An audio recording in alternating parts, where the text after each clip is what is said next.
Hello बच्चों, let's read the question. These questions consist of two statements, each printed as statement 1, statement 2. While answering these questions, you are required to choose any of the following responses.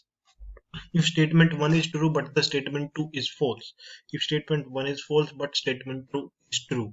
If both statements are true and statement 2 is the correct explanation of the statement 1, and if both statements are true but statement 2 is not the correct explanation of statement 1, both statements are false.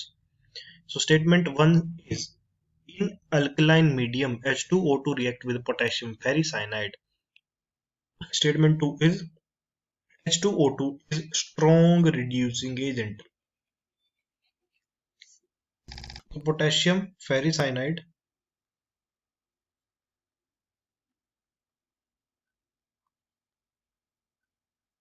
Potassium ferrocyanide इसके साथ react करेगा H2O2 के साथ, ठीक है। और वो किस में ऑक्सीडाइज हो जाएगा? पोटेशियम फेरिसाइनाइड,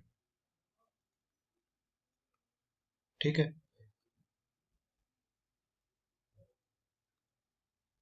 ऐसा क्यों होगा? क्योंकि जो H2O2 है वो क्या है हमारा? स्ट्रॉन्ग रिड्यूसिंग एजेंट है, ठीक है।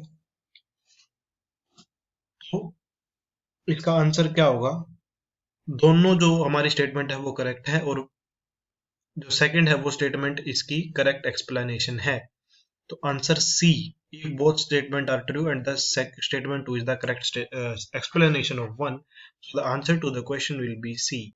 और वैसे भी अगर हम स्टेटमेंट अब फर्स्ट रीड करें, ठीक है, तो अल्कलाइन मीडियम में H2O2 रिएक्ट विद पोटेशियम, तो क्या अल्कलाइन मीडियम में H2O2 रिएक्ट करता है पोटेशियम के साथ? तो ये तो होगी करेक्ट स्टेटमेंट हमारी, ठीक है।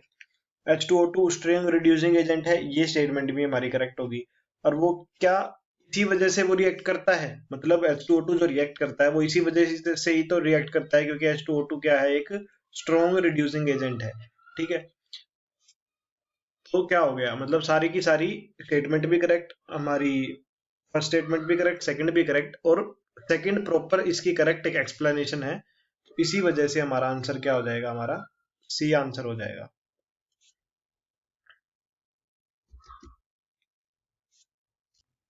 Hope you guys understood. Thank you very much and best of luck.